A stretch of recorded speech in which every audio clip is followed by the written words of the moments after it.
Bonjour les amis, on se retrouve aujourd'hui pour parler du 90WR que je vous avais dit dans la dernière vidéo, pour vous donner un petit peu de nouvelles aussi, de l'avancée, des petites choses, du proto, tout ça.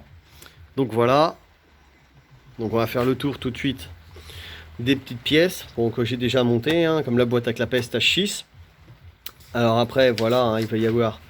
On va parler un petit peu des petites pièces que je vais monter dessus, le coupe-circuit, le Manocoso, le petit carburateur H6 qui va bien, la petite cartouche KRM, le petit allumage qui va bien, PVL H6, le kitchen H6, le petit échappement H6 RT 90-100, parce qu'on avait demandé du KRM, mais au moment où j'ai commandé, il n'y en avait toujours pas en stock, j'attendais et puis c'est arrivé.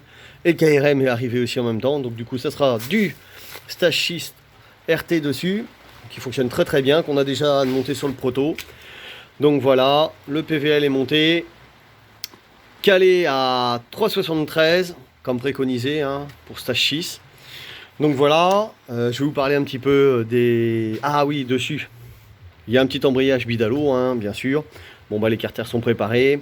Je vais vous parler un petit peu de ce qui a été fait dessus. Bon, il n'y a pas eu grand chose de fait, puisque c'est stock pour l'instant, et c'est pour, on va dire, du Holday bourrin. Du Holday bourrin.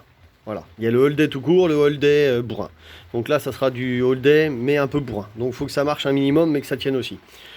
Donc voilà, donc je vais vous parler un petit peu des valeurs que moi, j'ai mises dessus, que j'ai relevées, que j'ai laissées. Donc alors en taux, donc j'ai 14,43, ce qui est très très bien stock pour le cylindre. Squish 0,98, diagramme à l'échappement 197, booster 193, port A, port B 132. Donc voilà, j'ai calé le PVL stage 6, donc map 1, calage au map 1 3,73. Donc je sais pas après map 2 s'il y a 2 ou 3 degrés de plus. C'est une question qu'il faudra que j'appelle, que je pose et puis que je demande chez MXS ou Stage 6 directement. Donc voilà, donc ça va être pour monter sur la petite bêta qui est là, où j'ai monté d'ailleurs un double radia dessus. On ne le voit pas encore parce que la machine n'est pas sur le banc, mais si je fais ça. Mais bon, je vous prendrai ça un petit peu mieux en photo ou en vidéo. Donc voilà, c'est pour monter là-dessus. Donc voilà un petit peu l'avancée. Là, ça c'est un nouveau châssis que un petit gars m'a emmené pour que je refasse une petite peinture dessus. C'est une HM à la base. Donc voilà. La petite HM avec le petit cadre tout frais repeint. Tout propre nickel. Voilà. Et le proto. Bon là, forcément, le dernier coup dans la vidéo, j'avais fait une petite vidéo courte d'une quinzaine ou vingtaine de secondes pour le démarrage. Donc maintenant, ça y est, ça tourne, tout comme il faut. On est en phase de réglage. Sauf qu'aujourd'hui, il pleut. Et on avait des soucis de freinage. Enfin bon, il y a toujours des petites conneries, tout ça. Et maintenant, c'est bon. Donc voilà, le petit poste de pilotage.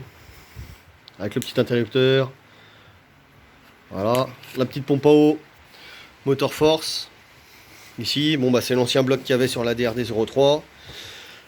Voilà, et je suis en train de monter le petit kit shifter. Alors là, par contre, ça c'est le début des emmerdes.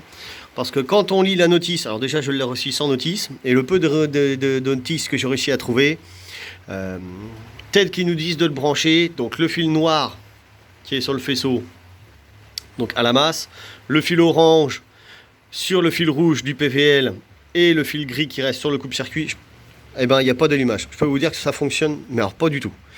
Donc pas du tout. Ça coupe directement l'allumage. Donc voilà, sinon le restant de l'installation, c'est propre nickel. La tige elle est coupée, tout ça. Un petit collier Rislon là. Le fil il passe là parce qu'il y a la coque.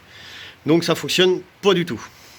Si d'ailleurs il y en a qui l'ont déjà monté sur PVL, pas sur MVTDD, quand j'ai eu le souci, qui me disent en commentaire, ou qu'ils l'ont monté sur un PVL, s'ils ont eu le même souci, qu'ils ont trouvé la solution. Moi je pense avoir trouvé la solution, mais ce matin j'ai appelé chez Maxi Scoot pour leur dire que voilà, moi j'ai essayé un truc, ça fonctionne en faisant tourner la roue. J'ai pas été faire un essai sur route parce que j'ai dit j'ai pas envie de cramer le boîtier. Donc maintenant je les ai prévenus que si jamais le boîtier cramait, bah, que c'était pas de ma faute parce que franchement la notice ou les explications que j'ai eues c'est pas terrible.